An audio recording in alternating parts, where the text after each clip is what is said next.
Ready, start. मध्य पूर्व एक बार फिर गंभीर तनाव और संघर्ष का केंद्र बन गया है।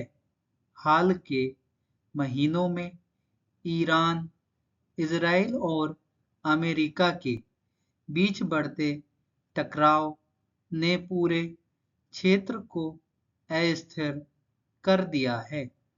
यह संघर्ष केवल क्षेत्रीय नहीं रहा बल्कि इसके प्रभाव वैश्विक स्तर पर महसूस किए जा रहे हैं। मध्य पूर्व में ईरान और इजराइल के बीच तनाव कोई नया नहीं है, बल्कि यह कई दशकों पुराना है।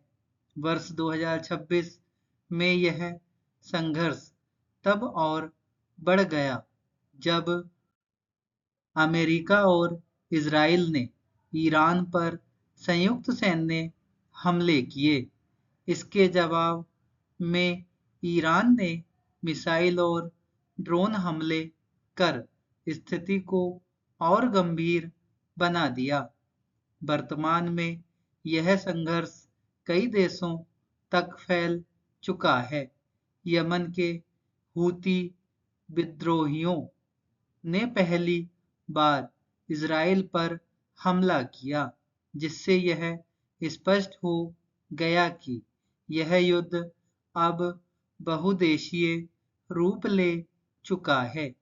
इसके अलावा लेबनान, सीरिया और इराक में भी हिंसा और सैन्य गतिविधियां बढ़ रही हैं। खाड़ी देशों ने भी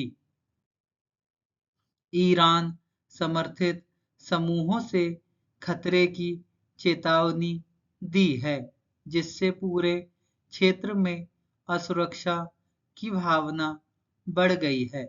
इस संघर्ष का सबसे गंभीर प्रभाव आम नागरिकों पर पड़ रहा है। रिपोर्ट के अनुसार ईरान में अब तक हजारों लोगों की मौत हो चुकी है और हजारों घायल हुए हैं।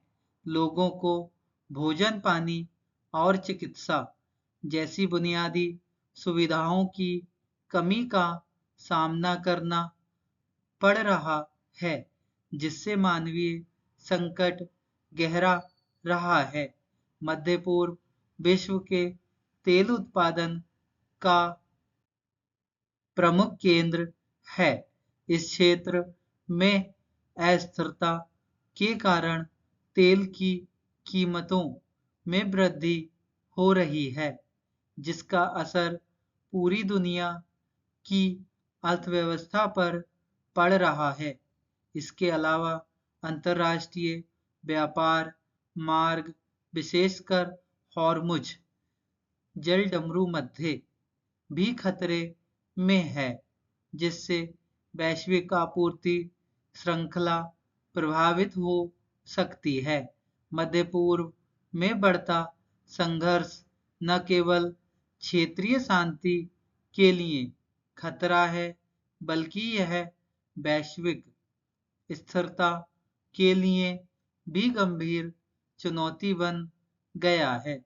यदि जल्द ही कूटनीतिक समाधान नहीं निकाला गया, तो यह संघर्ष और व्यापक रूप ले सकता है। इसलिए अंतर्राष्ट्रीय समुदाय को मिलकर शांति स्थापित करने के प्रयास तेज करने होंगे। प्रधानमंत्री नरेंद्र मोदी ने हाल ही में सऊदी अरब के क्राउन प्रिंस मोहम्मद बिन सलमान से फोन पर बातचीत की। इस बातचीत का मुख्य फोकस पश्चिम एशिया में तेजी से बदलते हालात, क्षेत्रीय सुरक्षा और वैश्विक स्थिरता पर रहा। मौजूदा समय में जब इस क्षेत्र में तनाव बढ़ता दिख रहा है, तब भारत और सऊदी अरब के बीच यह संवाद काफी अहम माना जा रहा है। धन्यवाद।